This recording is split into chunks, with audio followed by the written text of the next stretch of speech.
Good morning guys, kasabong lusong gusto kita daw sa aking mga followers, sa aking mga viewers, aking subscribers dito sa aking channel YouTube Kalyaw Kasabong TV na nandito naman ako sa umaga na ito ngayon sa isa kapatid na naman ako magbigay o kunting tip, sample prueba sa inyo sa kaalaman ko tungkol sa pag-alaga ko ng manok na hindi tayo laging talo, dapat lamang tayo sa panalo kaysa talo tulad ng ginagamit ko ngayon ng manok.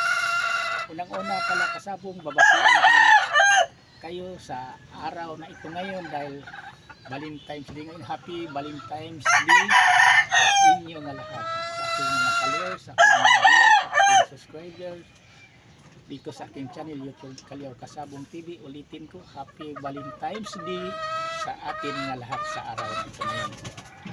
Ito kasabong, ito hindi ko na patagalin. Kaya ito talaga ang i-maintain ko nga linyada na ito na ano ko siya crosses sa Boston at saka sweater, kaya tinatawag ito o Boston sweater. Ito siya ang talaga na pinakamatanda na manok. Kung mapansin nyo, tingnan nyo ang kahid, super haba na yan. Hindi ko muna siya pinutulan sa ngayon dahil hindi pa naman ito ang ginagamit ko pangpalahi, dahil marami man ang ginagamit ko dito mga pangpalahi na mga winner na rin. May potential na ito, may potential na ginagamit ko kasi hindi naman talaga ako gumagamit sa mga hindi pa subok nagdaag panalo. Kasi ang manok kasi kahit ano kagaling, kapag hindi talaga linyadang manalo, nandoon talaga sa linyada yan laging talo. Pero ang manok na nasa linyadang mananalo, pagdating sa laro, sa labanan, sa industriya, sa sabong, lamang talaga sa panalo kaysa talo. May talo man pero ilan-ilan lang ang natalo, hindi kalugi. Kasi tingnan nyo naman yung mga magaling magmanok, lalaban ng tulad nung sa San Juan, Itcax Derby, nandito ako. Tinan mo yung mga entry sa magaling magmamanok na ang mga minamanok nila lamang sila sa panalo. Pagkatotoo. Sa score nila, natalo sila ng isa, tatlo ang panalo. May natalo og dalawa, may isang panalo. May natalo og dalawa, apat naman ang panalo. Doon mo makikita ang mga linyada sa isa ka manok. Kasi may nag-entry din na halos ang daming score na 0. Ilan-ilan lang ang naging panalo. Kahit hindi mag-champion, pero lamang sila sa panalo sa entry nila. Sa manok o sa tira. Kasi halimbawa, pinupustahan nila ng, kasi malakihan ang pusta yun, may 5 million na, 4 million, 3 million, 1 million. Pinupustahan man lang ng halimbawa 1 million, natalo kag isa, panalo kag dalawa, di panalo ka pa rin ng isa sa 1 million. Yan ang totoo dito sa industriya sabong. Yan ang habol sa labanan dito. Kasi swertihan lang ang mag-champion. Kaya sa panahon ngayon, bihira na lang mag-back to back champion kung mag-entry ka ng derby. Yan ang katotohanan yan. Kahit mga big time magsasabong, swerte ka kung ikaw ang mag-back to back champion sa derby. Karamihan talaga yan, hiram-hiram lang, at saka ang habol lang yan sa nag-entry, lalo mga mayaman matira big time magsasabong. Ang mga manok nila, kung marami ang entering labanan sa manok, ang hinabol nila dyan, pira lamang sila sa pira sa panalo. Yan ang totoo.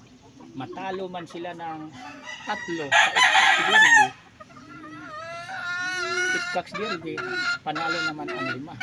So, di lamang sila sa panalo, ay talo sila ng 3. Ganun ang habol niyan. At matalo man naman sila o isang bisis pero 2 bisis na mananalo, lamang pa rin sa panalo sa pira o sa manok. Ayan ang totoo dyan. Hindi dito sinasabi nga talagang pagalingay sa manok. Ang manok mo kung linyada talagang lahi nga mananalo, malapit-lapit, ang swerte na ipanalo ang laban. Pero ang manok nga hindi linyada nga manalo, malapit-lapit din yan lagi sa talo. Yan, totoo yan sa pag-alaga ng manok, kasi nasa inyo na yan kung maniwala kayo sa akin o hindi, sa kayong nanonood dito sa aking content sa aking YouTube Kaliw Kasabong TV. Pero lahat yan may katotohanan ang mga content ko dito, dahil hindi lang ako basta-basta lang magmamano na puro kwento. Nag-entry din ako, naglaban-laban ako pagdating sa industriya sa sabong. Ako, hindi ako dito nagmamano kung ginawa ko lang pang content o kaya pang lawirdi lang ang aking mga manok, pambinta. Hindi ko yan ginagawa, dahil sa totoo lang na buhay, doon lang ko nagsimulang nagbinta ng manok. Nakwento ko sa inyo yung aking mga followers, aking mga subscribers, aking mga viewers na nanonood sa akin sa aking mga content dito sa YouTube Kaliw Kasabong TV. May kwento sa inyo. Nakapagsimula lang kong nagbinta noong pandemic, kasi walang sabong. Ang manok ko, ang dami. Dumaming-dumami dahil pandemic. Ngayon, kwento-kwento ng mga kwento-kwentong kali lang, yung maritisan lang na di na daw maibalik ang sabong. Kaya naibinta ko ang aking mga manok na iba. Pero hindi ko inuubos, kasi ako may sarili din kong isip. Sabi ko, hindi mawala ang industriya sa sabong. Kasi kinagisningan ko na yan, hindi nawala ko na yan. Hinto lang yan kung ipagbawal nga, ilang buwan lang yan. Di nga nagkamali ako, bumabalik ang sabong. Kaya doon lang ko nakapagsimulang nagbinta, nag-out ng mga manok sa aking mga palahi. Ngayon, nasimulaan ko na, may mga customer na din ako, may mga buyer na din akong pumupunta sa bahay. Kung minsan nagbibinta ako, pero hindi palagi. May limitasyon ang aking pagbinta, kasi naglaban ako dahil mahilig talaga ako sa industriya, sa larangan, sa laro, sa manok, sa labanan, sa sabong. Yan ang katotohanan dito. Hindi ko katulad ng ibang nagmamanok lang, pinupuri, kinikwento. Kayong sa akin, hindi ko to pinupuri na ang galing, mahusay, quality. Hindi ako na ganun pinupuri ang manok ko, kasi naglalaban ako sa totoong buhay. Nagbi-break ako para sa sarili ko lang itong panglaban dapat. Pero nung nadaanan tayo ng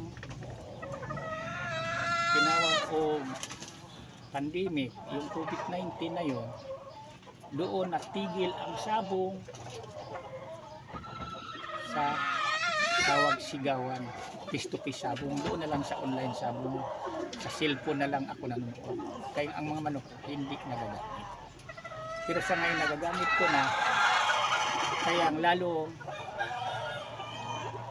pinag-aralan ko pa ng mabuti, pinag-isipan ko ng mabuti ngayon ang pagparis-parisin ko na linyada sa isa ka babae, sa isa ka laki, na hindi ako ang kalabasan, hindi ako argabyado pagdating sa labanan, sa laro sa manok. Yan lang.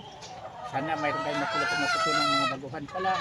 Sa hindi pa pala makasubscribe, kung magustuhan niyo ang aking content, aking video na ito, please paki-subscribe din, paki-share para sa yan lang ang pamaraan sa pag-share sa aking mga videos. Maiabot natin bawat isa sa ating kapwa mahilig mag-alagang manok ang pamaraan na pagpili o pag-alaga na hindi tayo argabyado pagdating sa laro sa labanan sa manok. And thank you.